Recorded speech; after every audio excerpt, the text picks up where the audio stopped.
मैदान के international book fair के अंदर हैं और आप देखिए मेरे पीछे जो आप ये पिक्चर देख रहे हैं, इसके अंदर हर एक अलग राज्य की महिलाएं हैं जो अलग अलग संस्कृति और उस राज्य की दिखा रही हैं।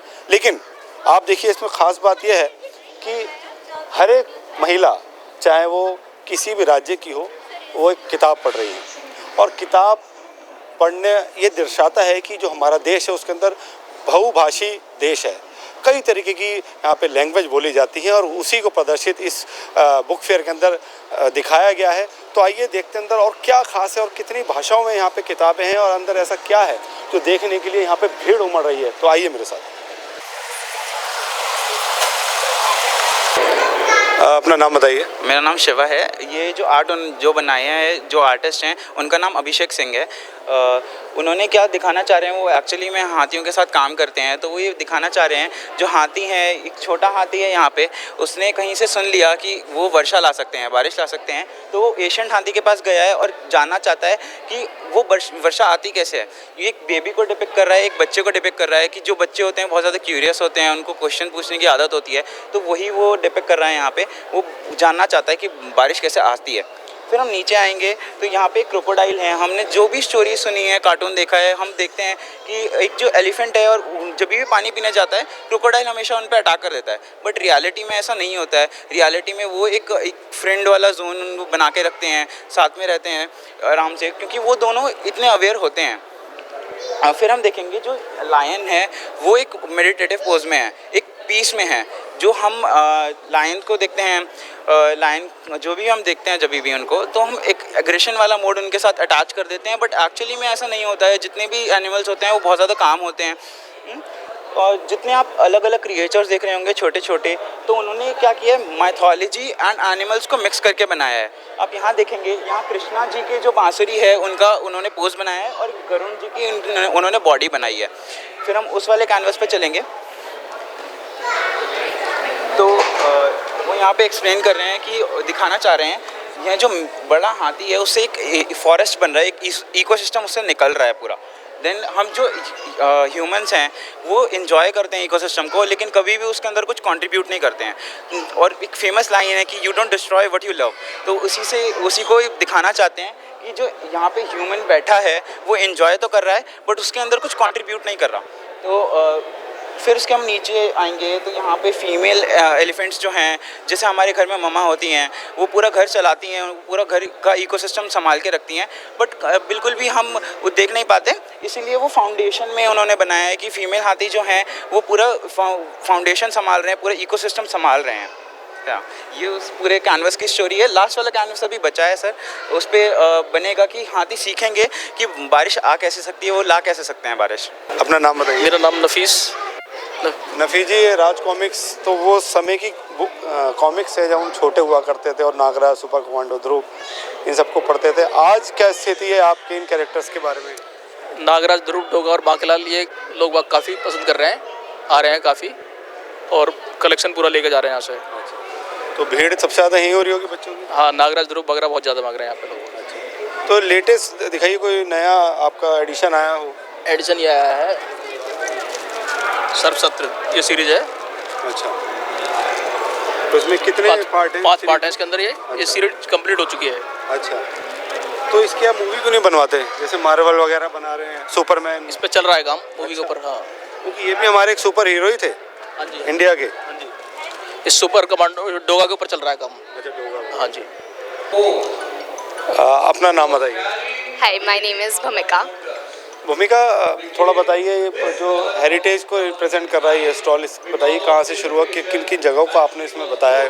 हाँ जी, सो ये जो पूरा पवेलियन है वो जम्मू कश्मीर एंड लद्दाख की जितनी भी हेरिटेज रही है अभी तक उसको कवर करता है। हिस्ट्री जो जम्मू कश्मीर एंड लद्दाख की इतनी रिच, इतनी डाइवर्स है, उसको कवर करता है। जैसे आप यहाँ पे देख सकते हैं, भोती जो लैंग्वेज है ब्रह्मी से जो डिराइव करी थी लद्दाख की, वो उसके बारे में काफ़ी इन्फॉर्मेशन है यहाँ पे। देवनागरी की जो एंसेस्टर स्क्रिप्ट है नागरी, उसके बारे में इन्फॉर्मेशन है। आप यहाँ पे देखेंगे तो बुद्धिस्ट कल्चर जो इवॉल्व हुआ है लद्दाख में एंड जम्मू कश्मीर में, उसके बारे में यहाँ पे बहुत ज़्यादा इन्फॉर्मेशन दे रखी है। ले में जो कल्चर है उसके बारे में इन्फॉर्मेशन है। सो ये बहुत इन्फॉर्मेटिव जगह है जहाँ पे आके हम खुद की हेरिटेज हम कैसे इवॉल्व करें वो देख सकते हैं।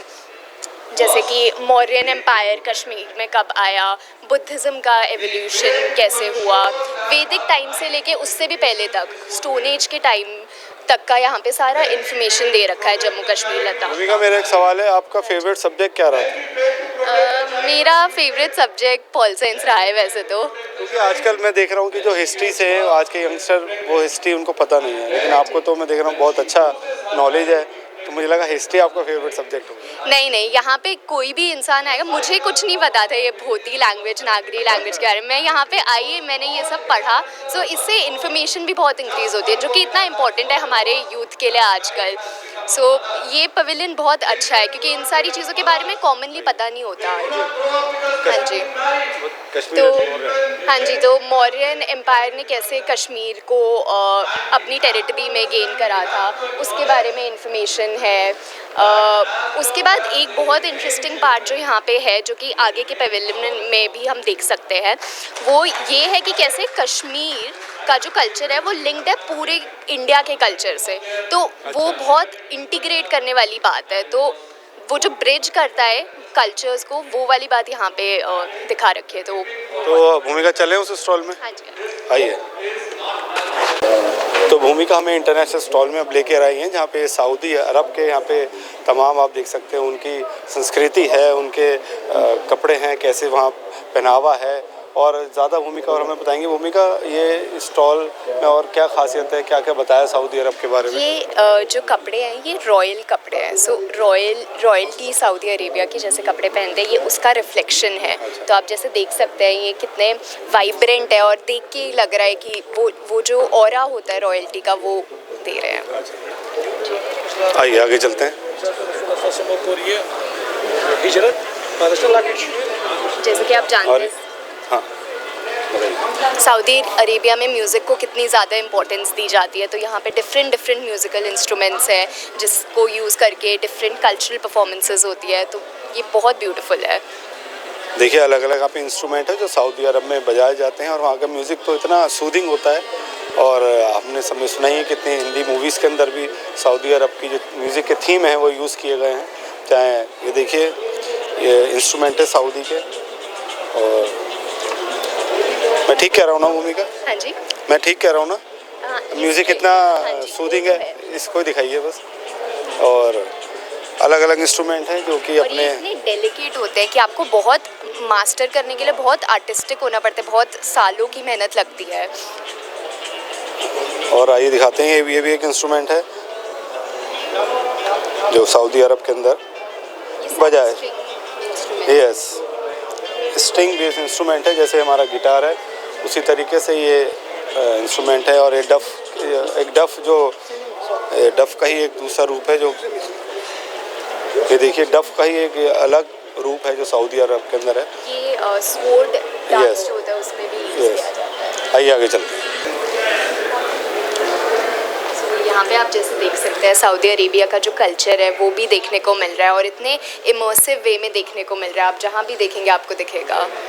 भाई ये तो आपने अलग एक्सपीरियंस कराया है पूरा 360 डिग्री पे। ऐसा लग रहा है कि मैं कहीं सी के अंदर हूँ या उस जगह पर हूँ जहाँ ये दिखाया जा रहा है विजुअल में। हाँ जी, तो जो जितना भी ये इंस्टॉल है ये सऊदी अरब की थीम पर हाँ जी, बेस्ड है।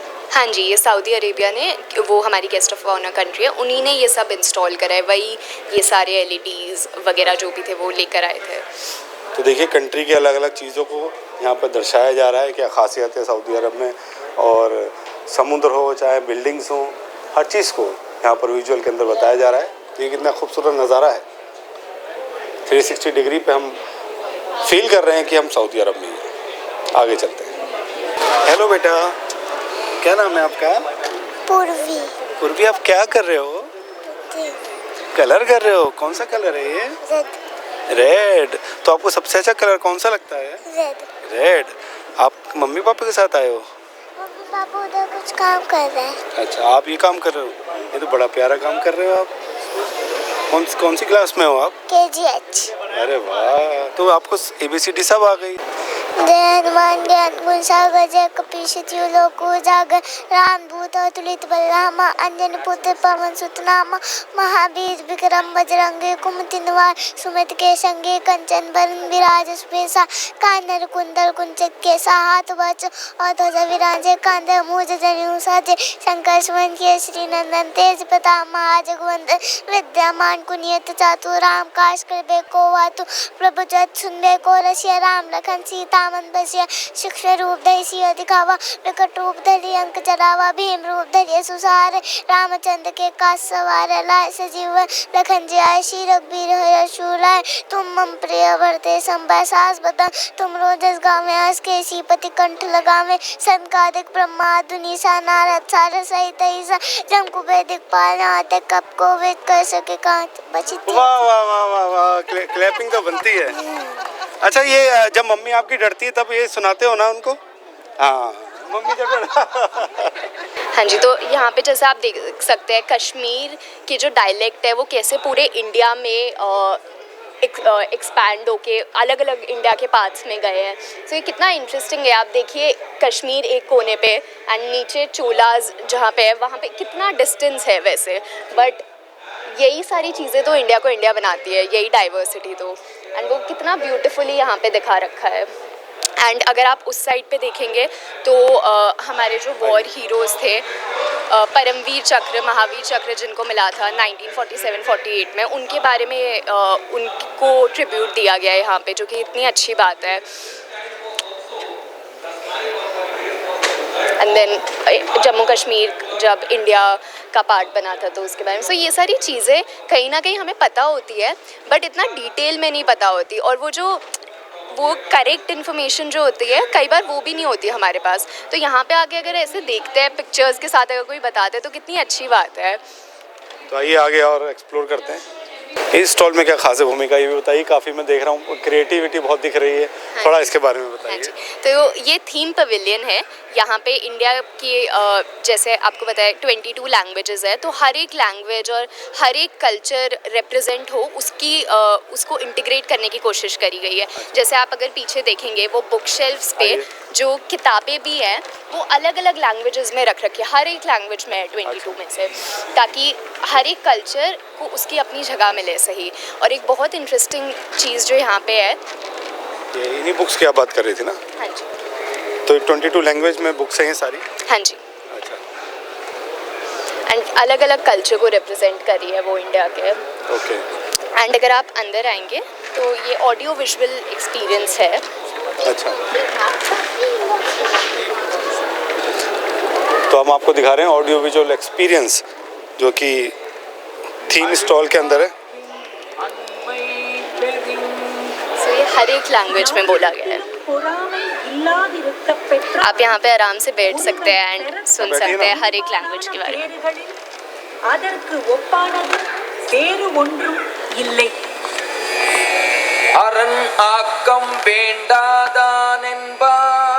तो देखिए ये था बुक फेयर।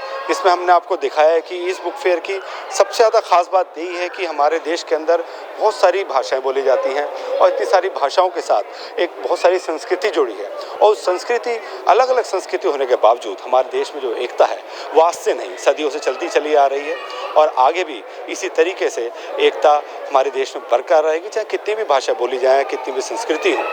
और ज़्यादा खबरों के लिए देखते रहिए वी नेशन न्यूज़।